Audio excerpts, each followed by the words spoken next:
Buenas tardes Ángel, ¿cómo está todo? Todo bien, profesor. ¿Cómo está usted? Ya tenemos, bien. Tenemos en escena aquí a don Virgilio Félix, César Cabrera y Aníbal Herrera vía web. Bueno. Profesor, ya tenemos datos. 1 billón de pesos más 46 millones de... 1.046 millones Sí, millones. de pesos. Eso es una monstruosidad de presupuesto. ¿En qué se sustenta ese presupuesto? Ya usted tiene datos. ¿Puede detallarnos, profesor? Mira, yo creo que el presupuesto que el gobierno ha presentado es un presupuesto incluso que posteriormente deberá ser modificado. Creo que la idea del gobierno ha sido presentar un presupuesto desvinculando la reforma fiscal como un mecanismo formal de que no tenga ningún inconveniente en el Congreso Nacional. Es un presupuesto que pienso yo se sustenta, no tengo más informaciones, pero se sustenta en deuda, evidentemente, porque el nivel de déficit que se ha planteado prácticamente es el mismo de este año, o sea, una diferencia alrededor de 1 punto porcentual, estamos hablando quizá de 50,000 millones de pesos menos, y todo eso evidentemente hasta ahora sin las informaciones de los detalles del financiamiento, pero ya el nivel de déficit te puede decir a ti que esto se va a sustentar el financiamiento en mayor endeudamiento. Creo que el gobierno va a presentar este presupuesto, que se le apruebe, pero esto posiblemente se modifique en la medida que se avance en el año 2022 la reforma fiscal, y quizás en un presupuesto complementario ya uno podría ver más partidas, más figuras impositivas que puedan financiar el presupuesto de ese año 2022. Pero yo creo que hasta ahora el gobierno ha sido tímido, y pienso yo lo ha hecho con la idea de que no tenga ningún tipo de problema en el Congreso Nacional en la aprobación, porque en realidad es un presupuesto muy parecido al presupuesto que se está ejecutando. La diferencia es que este presupuesto se formuló 1.094.000 millones y este es 1.046.000 millones. Bueno, de manera el déficit, que la diferencia en la reducción de la proyección de déficit es que te da esa diferencia. Claro. Hay una serie de elementos que yo estoy incluso revisando en el plan plurianual que se aprobó, donde precisamente el gobierno plantea una serie de proyecciones mediante un escenario pasivo y habla de que en el año 2022 el balance global, el déficit global, lo ha estimado en 111.000 millones de pesos. Es correcto. Entonces, en el año 2021 el balance proyectado es de 145.000, es decir, que estamos hablando de casi más de 40.000 millones de pesos que el gobierno ha disminuido. Pero también hay que ver lo siguiente, Ángel. El gobierno para este año estima un PIB en términos incluso en dólares de 96.000 millones. Mucho. Eso es mucho dinero. O sea, cuando tú comparas el PIB, por ejemplo, del año prepandémico del 2019, no llega a 91.000 millones. No, es 88.000 millones. 88.000 millones. Estamos hablando de un crecimiento incluso de prácticamente, asume un crecimiento nominal de un 10.2, algo que te incrementa muchísimo el PIB. Ahora, yo pienso lo siguiente, yo creo que en sentido general el presupuesto se va a sustentar en gran parte del año en más endeudamiento. Adelante, César. César Cabrera, profesor. Sí, profesor.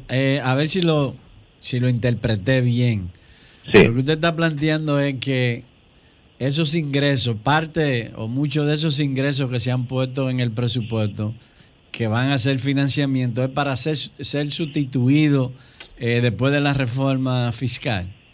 Sí, recuerda que cuando tú tienes ya nuevos gastos o nuevas figuras que definitivamente puedan ingresar, tú puedes hacer un presupuesto complementario, básicamente en junio, julio, y eso es lo que yo creo, porque en la medida que se avance en una reforma fiscal, si se avanza y se llega a algún tipo de acuerdo, eso se va a consignar precisamente en el presupuesto del año 2022. Y aprovechan ahora y dan al finalizar el año con los niveles de crecimiento, dan un mensaje a la economía, un mensaje de estabilidad que creo que es muy, muy positivo. Ha sido inteligente.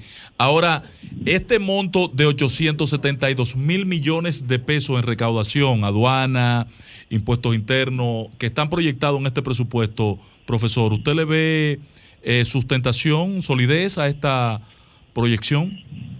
Tú sabes que las recaudaciones y básicamente por aduana se han venido incrementando y ha tenido mucho que ver el factor inflacionario. Cuando tú estás cobrando la base dice disponible, que el gobierno se está beneficiando de la inflación. Claro que sí.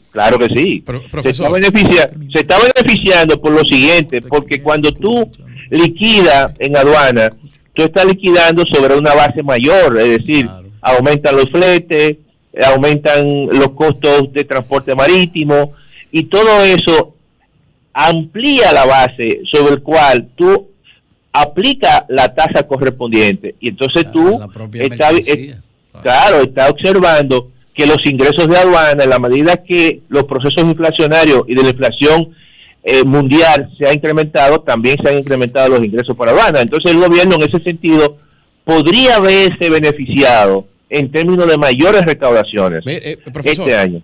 Profesor, le voy a hacer llegar, si usted me lo permite, se hizo un ejercicio en la Dirección General de Aduanas.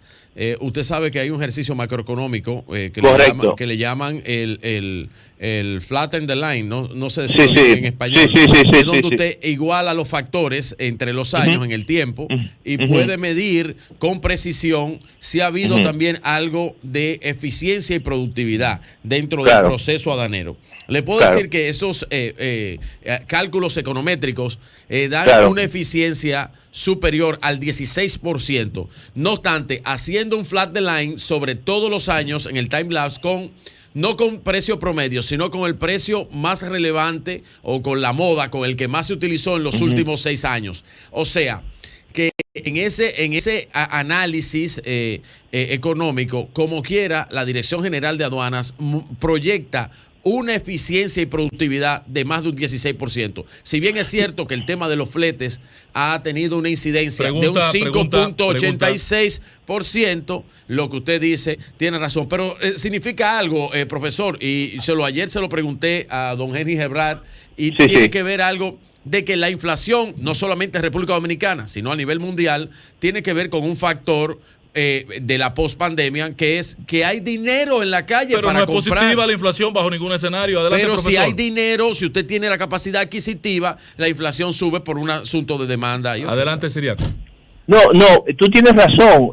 Lo que tú quieres plantear es lo siguiente. No se puede negar, evidentemente, que puede haber elementos de un factor de eficiencia, pero también hay un componente inflacionario que también influye en el incremento de la base. Es elemental, profesor, déjeme decirlo a mí. Cuando aduana cobraba el 10% de impuestos por un flete que costaba $3,000, recibía $300. Cuando ahora el flete cuesta $20,000, está recibiendo ese aumento de $5.86. Es un aumento de un 700,000%. O sea, pero es un 5.86.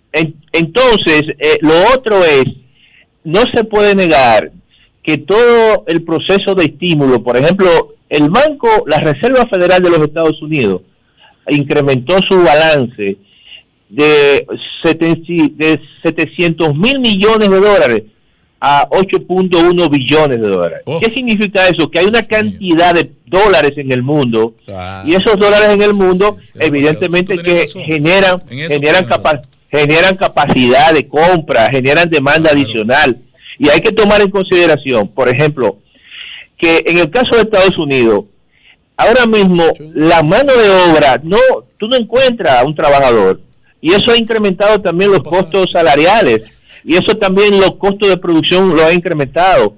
y evidentemente que eso se refleja en todo el mercado de bienes y servicios del mundo. Por lo tanto, las materias primas también tienen un componente monetario, no solamente es un componente de una disminución de la oferta, sino también un componente monetario que influye en la inflación importada. Eso no se niega, evidentemente.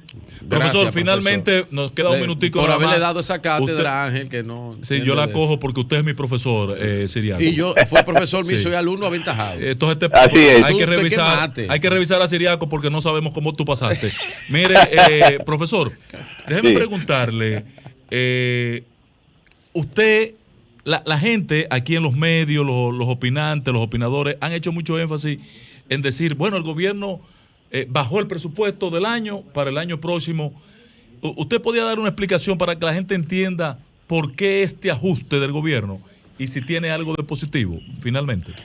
No, yo lo que creo que el gobierno, en ese sentido, yo pienso que el presupuesto va a terminar mucho más que lo que el gobierno que lo que el gobierno ha presupuestado. Es así. O sea, yo entiendo, yo lo que entiendo es que recuerden ustedes que esta es una economía abierta, expuesta a los mercados internacionales, vienen las calificadoras de riesgo, califican a la República Dominicana, entonces hay que ser prudente con respecto a las finanzas públicas, porque se fijan mucho básicamente en el déficit, en la deuda. Entonces yo creo que el gobierno en ese sentido ha presentado un presupuesto que no va a ser el presupuesto efectivo del año 2022. Yo me lo encuentro bastante cueto el presupuesto, pero el gobierno necesita realizaciones, necesita obras, y eso es... y va a terminar este año con un presupuesto, con una ejecución de gasto corriente de más de un 90% y más de un 6% de inversión. Una locura. Gracias, profesor. Siempre a ustedes.